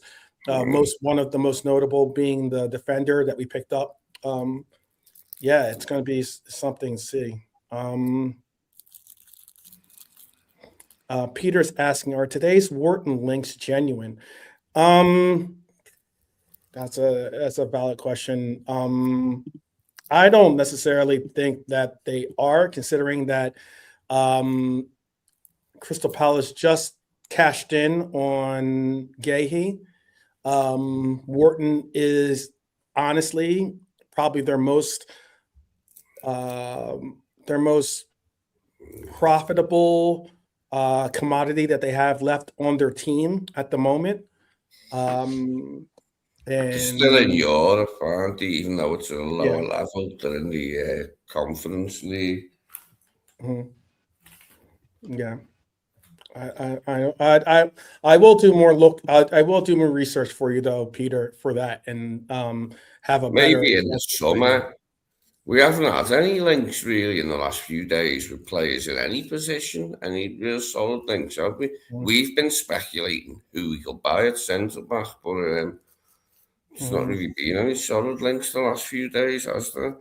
No, and I mean, considering all things considered, I mean, we're speaking of identity. We're talking about, let's talk about something that this Liverpool club has just recognized or been spoken on, and that is a mad one for some, and that is Liverpool have officially become the top earning Premier League club in England for the first time in their history. And that's according to the latest figures from Deloitte, or I think that's how you pronounce it, Deloitte.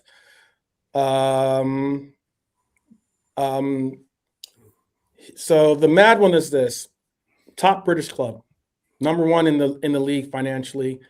That's never happened before, and the reason behind it is actually really interesting. I'll break it down as best I can from what I've read, and also from what I know about some of the finance portions of it, because it's not just about football; it's about how modern clubs make money now, and it's about PSR and all those different things, about like trying to recognize those things.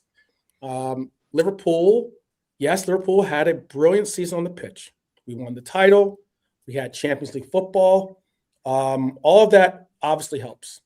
But this is one thing that is important. I know Champions League football is important. That's the bare minimum we should be searching for every season.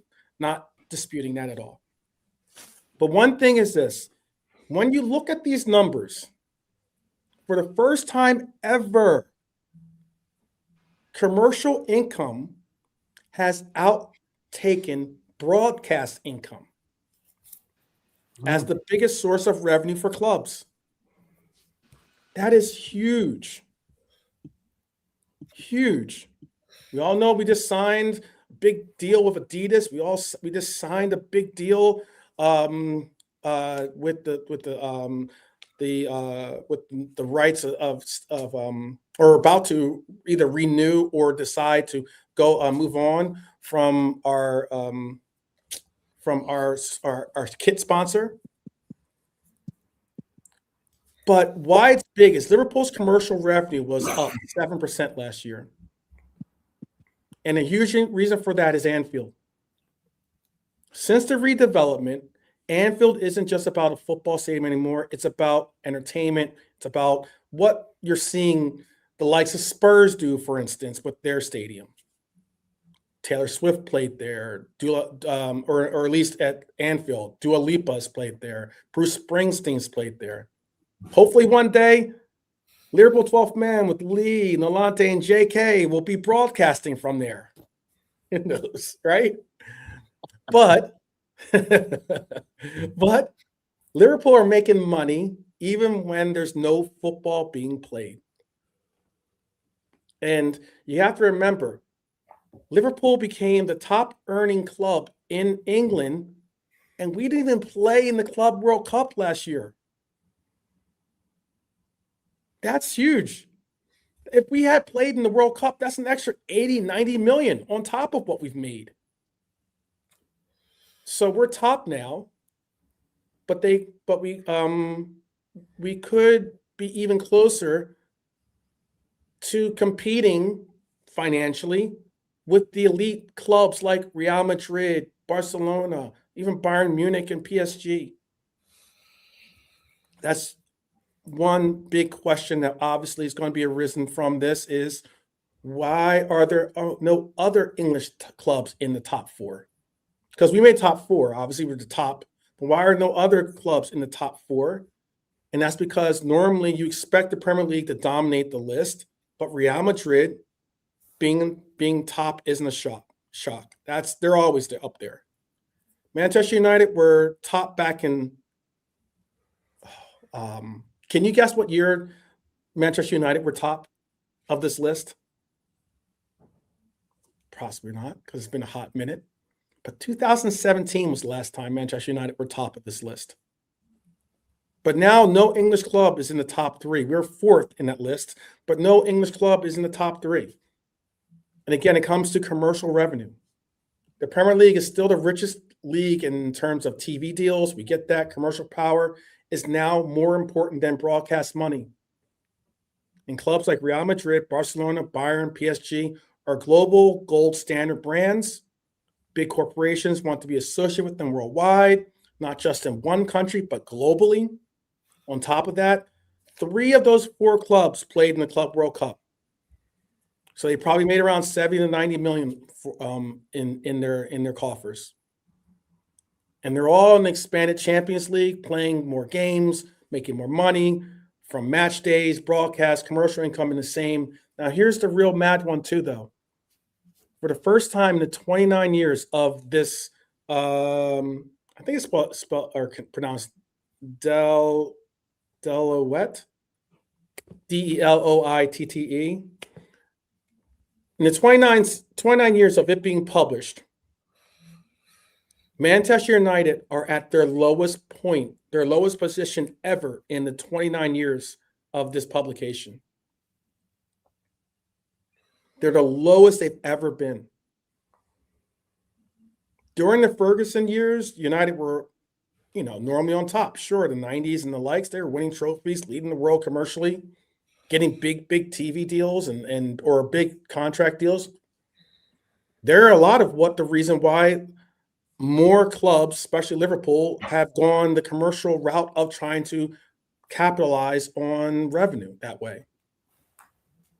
United still make more match day money than any other Premier League club.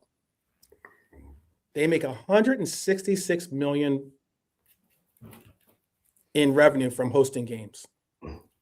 No, we're in good shape financially at the moment, better than we have been in a long time. And the club's being run really well. We're happy on that score, aren't we? We just need the results to improve. We'll all be fine. Hopefully, we can get that 2 wins in a row after Champions League win and then a win in Bournemouth. South Coast of France, then South Coast of England.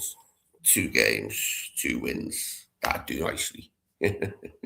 Yeah. Before I even continue on with some of the stats here, or not stats, but some of the facts about our finances, I wanted to say hello to Nolante as he gets his camera ready. You get a little inside glimpse of the man in the shadow. That's what it looks like. Big up, Nolante. Yeah, big up, man. Big up, 12. Yeah. Big yourself up. Big up my brother from another mother, JK. Lord of mercy, JK. Lord of mercy. But he's broken by then. Scousely in the building. Hey. Big up, Lee. You're right, Lee. Always good to hear for you. But yeah, we're talking. I do want to say, obviously, first of all, I'm sure you've already talked about it, but my commiserations, obviously, my heart goes out to Konaté in terms of the death of his dad. And like I said, for me, and again, I'm not trying to get personal here. I don't want to buy a boring life story. For me, for someone who didn't have a dad around myself, and I had the opportunity to go and have the opportunity to go and see my dad, regardless if he hasn't been there for me. But anger took over and neglect, thinking you haven't been there for me, so I didn't go and see him. And then all of a sudden he passed away, and all these secrets came out. But in hindsight, I should have, I wished I would have gone to see him. So it's just a food for thought, just for everyone. I know sometimes there's different family dynamics, but sometimes, regardless of what they did, whether it's your mum or dad or whatever. And again, I'm not in anyone's shoes. Some are more painful. Sometimes you need to be at ease and put things to rest before they pass. So, yeah, commiserations to Ibo, and obviously, hopefully, support, obviously, from us on the channel and all Liverpool fans regarding this. So, you never walk alone. Yeah, for sure. Nice words, Auntie. Yeah. Big up, JK. Yeah, and yourself as well. Your dad passed away. So, yeah, blessings, bro. Respect. Yeah. And you'll lose as well, folks. Yeah. So. Yeah. It's not easy. Not easy circumstances, but make the most of the time you have with your loved ones. That's I think the underlining statement that we should all carry as well. Yeah. He's only in his 20s, isn't he, Abu? So it is early for him to lose his dad. Yeah.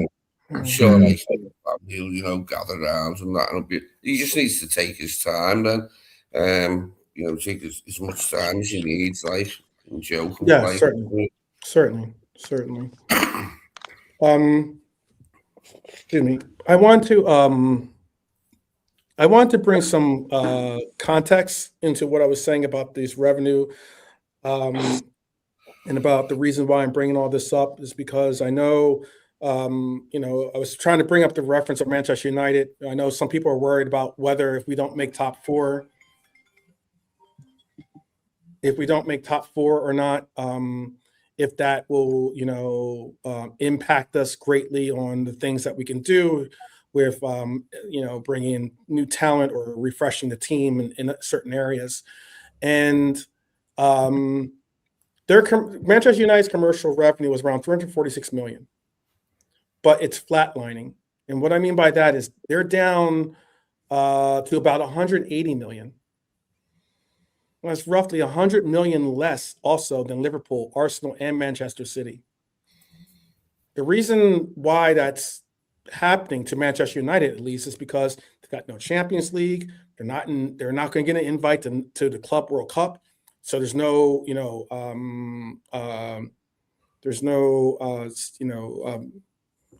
escape clause or escape hatch for them to at least utilize that. And United get back in the Champions League, the revenue could jump up 100 million instantly. But that's not going to happen this year, most likely. Something a lot of us don't want to see. We want to see them stay in the mud, which is where they should stay, and hopefully they will remain. But it's why top 5, if not top 4, is important. They're only going to have 20 games at Old Trafford this season. No Europe, out of cups, fewer home games, less exposure. They've even taken a hit on their Adidas deal because not being in Champions League means they make less money from their kit sponsor. Next year, financially, they could even fall even further if they don't get back into Europe. So I'll ask this. Yeah, now that you've only got this to concentrate on, they'll be hell to pay if they don't manage it, I think. Carrick, I think he should do it. He'll probably get them top 5, I reckon. But we'll wait and see anyway. As long as it's not at our expense. I don't necessarily know if that's a necessity. I don't know if it's a necessity that they. Well, perversely, I did want them to beat Man City because it still entertained a slight hope that we could catch City for second place. But you're saying, but you're also saying that for them to make top 5, that would mean that Chelsea doesn't pick up this year. It would mean that Newcastle doesn't pick up this year. Villa stay there as well. Means Villa. I think Villa will stay. I think Villa will stay in the top 5. By the way, but it means that they're going to be able to hold on to 5th place over at least those 3 teams. I don't think it's an absurd. I don't think it's an assurity. Do you think, Nalante, you think they can hold out? Villa, not Villa, United. I don't think so, and I don't want to. I don't want to see them there. I can't stand them, scumbag club. Can't stand the old toilet Trafford. No. Although obviously they've got the new manager bounce, obviously City, and then Arsenal. I mean, again, if I don't know how to feel if they beat Arsenal. I mean, I don't want them to get on the momentum and that. I mean, right now they're in there the shout for finishing top 4, which is so strange. But again, that's how the league has fluctuated. We've been poor. This team has been poor. Chelsea been poor. Man City, everyone's been poor, apart from Arsenal to an extent. They've been a little bit poor, but everyone keeps taking points, so they have got a chance. It's sad to say, I've got to be honest. They have got a chance. So it really depends. Hopefully they don't. I look at the number they made in that list, that Deloitte, that rich list. Deloitte. Yeah, look at how much they made, and I'll tell you everything you need to know. I'll show you later if you can't see the numbers. Put it on, JK. The floor's clap.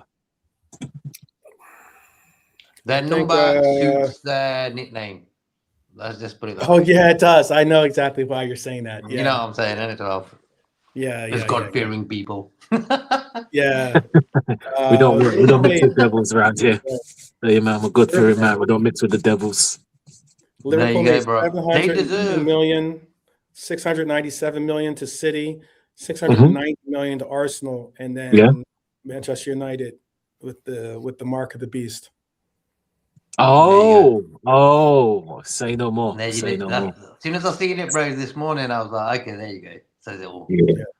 That's it, man. Kind of interesting that the Red Devils have that number. See? Have that number. Yeah, it's crazy.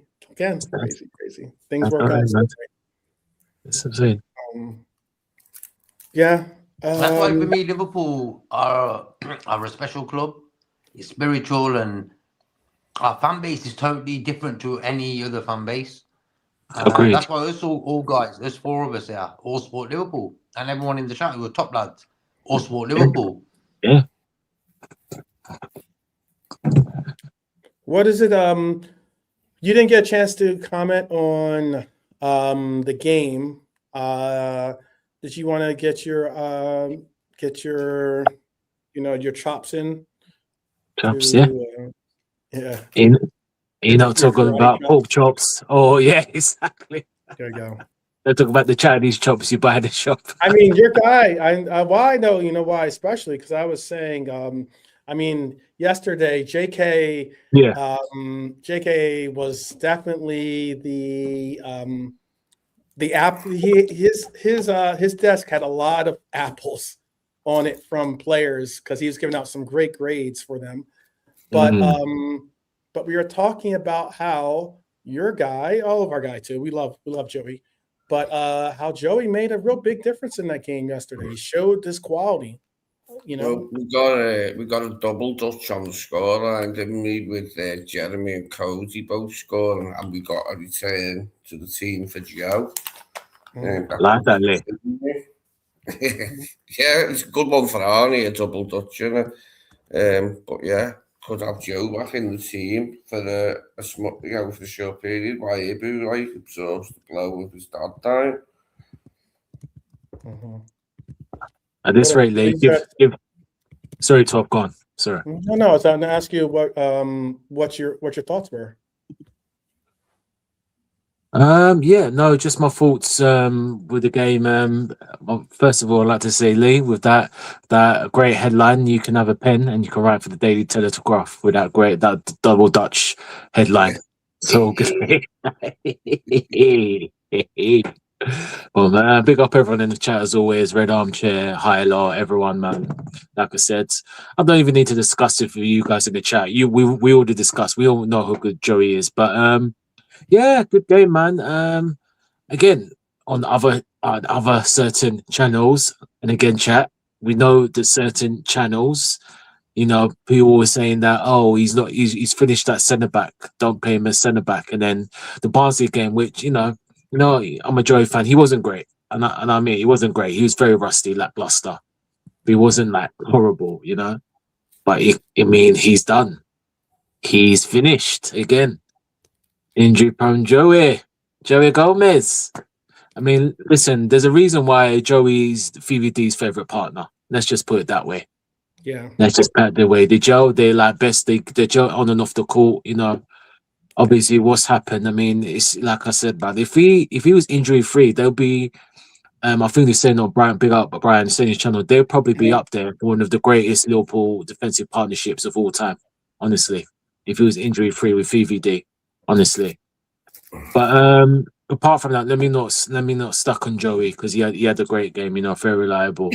Yeah, I thought it was a decent performance, although it seems to. I mean, in Europe, we're more.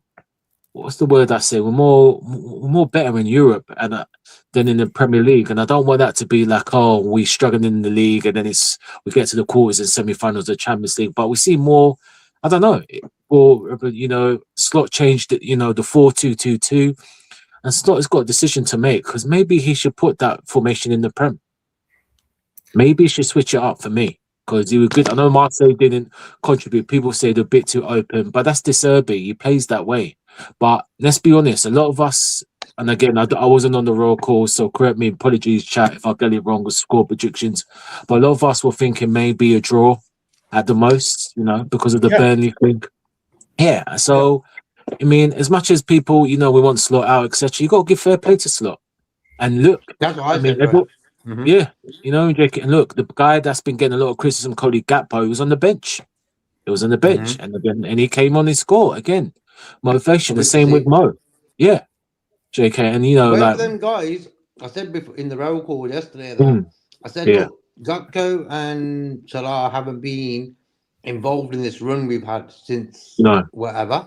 November. And I said, it'd be good. It'd be nice to see these two guys now come in and add a little bit more. Yeah. Simple as. Gakpo did it yesterday, scored that goal. And I think Salah looked nice. He looked good in the game as well. So I'd love to get these two guys slowly into the team again. And an option to have two extra options, bro. We never had these two for the past few months. Well, past 6 weeks or so. Gakpo was injured. Salah had his little soap opera EastEnders. And it was good for Slot to use Salah before he went to Africa, Cup of Nations, and to use him when he came back, bro. And he's done it smoothly. Salah played pretty well yesterday for me. Did us no harm. So he's another option we've got now. So it's good to have Salah back, bro. I'm so happy to have him back. Agreed. That's Salah, man. I don't know how the guy got disrespected in the way he did. Us guys would have no chance in this football world, bro. Would score 1 goal a season and they'd be telling us to get the hell out of here. You know what I mean? If this guy's getting heat for what everything he's done, what is the football world now, bro? It's a joke. Yeah. What do you think, Lee? What are your pressing thoughts? Just hoping that we got a bit more space to play in against Marseille than we did against Burnley, obviously. But I'm just hoping that sharpened us up a bit, like for the Bournemouth game, that we can find space in that for Vert and the other players to do their thing, like, and get us the win. Encouraging to have a clean sheet. Not too many of them this season, so it was very encouraging to have a clean sheet. We have You know what? I quickly add something to Bournemouth I just want to say big up to on, Atlanta, Joe Gomez, bro, yesterday. Bro, as soon as I seen Gomez's display yesterday, and all I thought in Atlanta, I wish he was on the show. Big up to Joe Gomez yesterday, bro. He played top. Yeah, he did. 100%. 100%. He just gave me this calm game, bro, you know? So yeah, I was gonna say we have Bournemouth on my Earth Day, I guess you call it, or something, right? Or Oh, nice. Okay. Yo, we're gonna have a party. Okay. yeah, there you go. And then You we celebrate have and then we have Karabag on the 28th. So that's Saturday, and then what? Tuesday? Wednesday. Yeah, Or Wednesday. Wednesday. Okay, so Saturday, Wednesday. Do you guys think that we should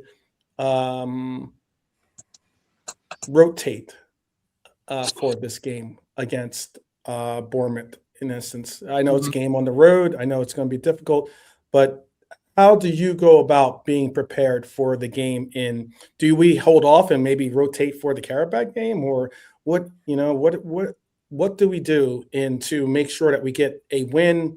Not only obviously to keep pace in the Premier League, because we need to win at Bournemouth, but also to keep pace and solidify our place in the Champions League with the win against Karabakh.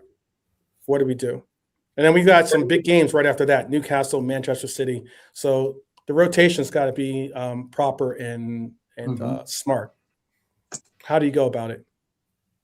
No, from here on in, the performances need to be better in all competitions, don't they, for Arnie? They're all big games for Arnie now to save his job, to prove that he can still be here. So I'm expecting hopefully an upturn in results over the next couple of weeks. It's about time we can see that in the league, because we need to make sure in the league we're only fourth, aren't we? And there's other teams hovering around us, like. What was the last game we won? Spurs, was it? Oh, the last away game was Spurs. Yes. Yeah, seems a while ago now. About time we won another one. Yeah, that's cool.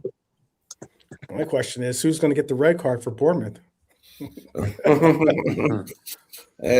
know if you heard that stat. It was weird. I was looking at our wins this season. Another question is, can you name Bournemouth starting 11? They've lost so many players. Yeah, I mean, I think Kluivert's injured. Evan Nielsen start. Brooks. Evan Nielsen, yeah, he's dangerous. Yeah. But all in all, bro, yeah, we were just saying one of the stats. I'll let you continue, JK. What I was just going to tell Nalante, one of the stats that we were talking about was the fact that all of our away wins this year, Nalante, in the Premier League at least, have come against teams that don't have 11 men. They've all had red cards, and every game we've won has been connected to a team that has at least 10 to 9 men. Because you got to include 9 because we played. Yeah. Oh dear. Well, every win that we have in Premier League is against a team that had a red card. That's wild. That's mad. That's why I'm saying, hey, Bournemouth, who are you going to lose tomorrow? Huh? Who's going to do the act up? These players need to fix up, man. No, man. Honestly, man. Because I'll tell you what, it'd be all for nothing. We beat Marseille, and then we drop more points, man. Nah, man.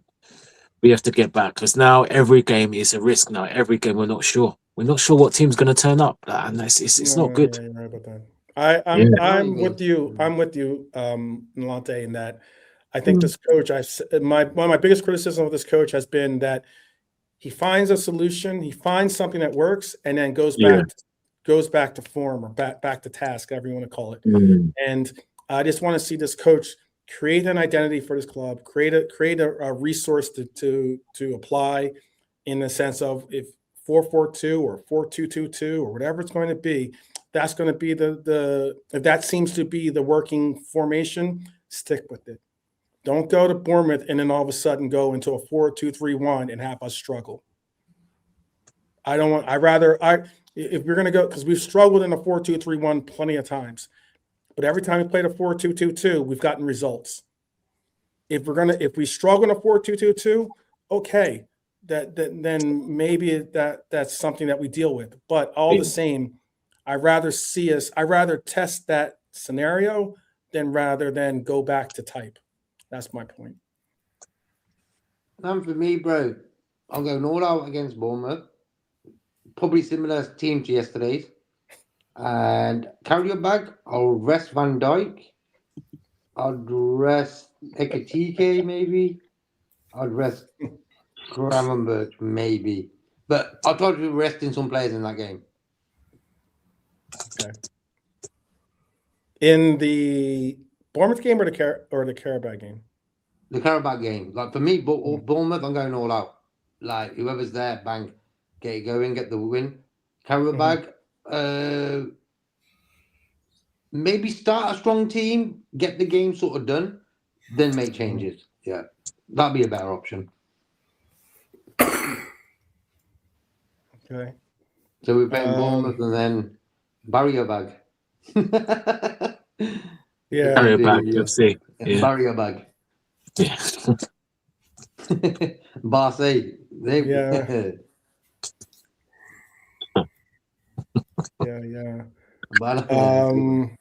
Yeah.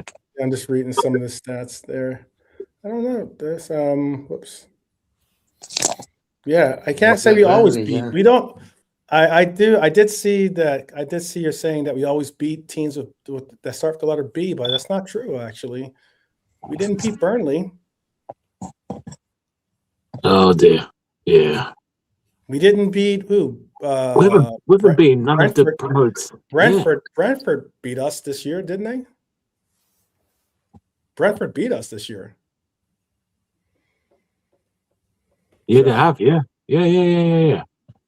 Oh God, it's embarrassing. We haven't even beaten none of the promoted sides at all. That is embarrassing. That is an embarrassing statistic. That's a very embarrassing statistic. Man. Yeah. Yeah. But all right. All right, people, we're gonna have to leave it there because I've got some business to attend to this afternoon. So once again, condolences to Konaté and his family. From the community to him, love, strength, and respect always. You'll never walk alone. On the football, there's a proper away performance that we can be proud of. A result that doesn't just look good, it changes possibly the pathway that we get to that top 4 role in the Champions League. Maybe we can carry some of that into the Premier League this weekend. You know, simple, very simple. Take care of Carabao at Anfield, and you got yourself the cleanest route forward. And the challenge for Slot is this, and the squad included, is the one thing Liverpool fans have been begging for. Prove to us you can repeat this.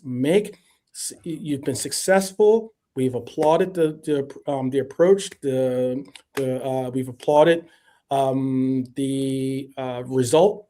However, you need to build on it. You have to repeat it. You can't sit back and rest on your laurels.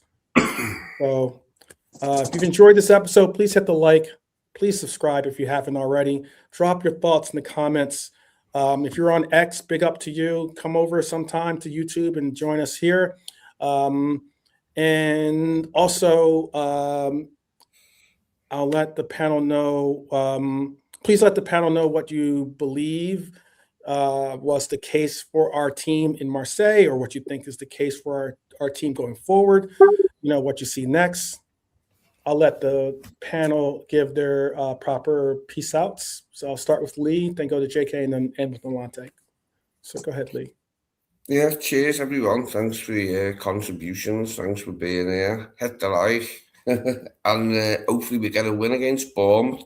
So we get 2 wins on the bounce away from home. It's about time we done that. And then potentially 3 against Karabakh. I don't want to get too far ahead of myself. There's a potential for 3 games in a row here. If we can muster another performance like we did the other night, then we should be able to. Don't see why not. Why not? Why not? And it, right? Should not enough to beat Bournemouth. Okay, that it's away. No, I won't accept it because it's away. Like, it's too tough to win. Bollocks. This game, we need to win it. About time we did. We can make up the Burnley performance by beating Bournemouth. For us. There you go. There you go. There you go, Peter. There you go. And it, lad. And it's mates. JK. Go ahead, JK. What you want to say? I want to say, bless up, bro. Wicked show. Bless up the chat always, man. Top lads always saying, bless up Lee and Nolante and yourself. Definitely. And Nolante, last but not least. Yeah, no, echo JK said, big up the chat as always. You know, we've got Bournemouth. Let's finally get back to winning ways. I don't want to see another draw. We need a run. We need to start doing the winning runs again. We need to start. And then playing IKEA and the Morrisons next week. IKEA and Morrisons FC next week. So that should be, IKEA and Lidl FC next week. So that should be a doddle. That should be a blast. We should be able to shop and pick up the groceries and go home safely. And I leave you again, the chat. It's been wonderful. It's been grateful. It's eventful.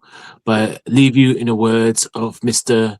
Jurgen Norbert Club. Boom! Ha! Ha! Ah! Ha! Ha! Ah! Adios. Adios.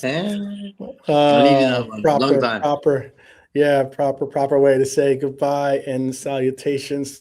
Definitely. Well, we move people up the Reds each and every time. Take care. We'll see you guys tomorrow.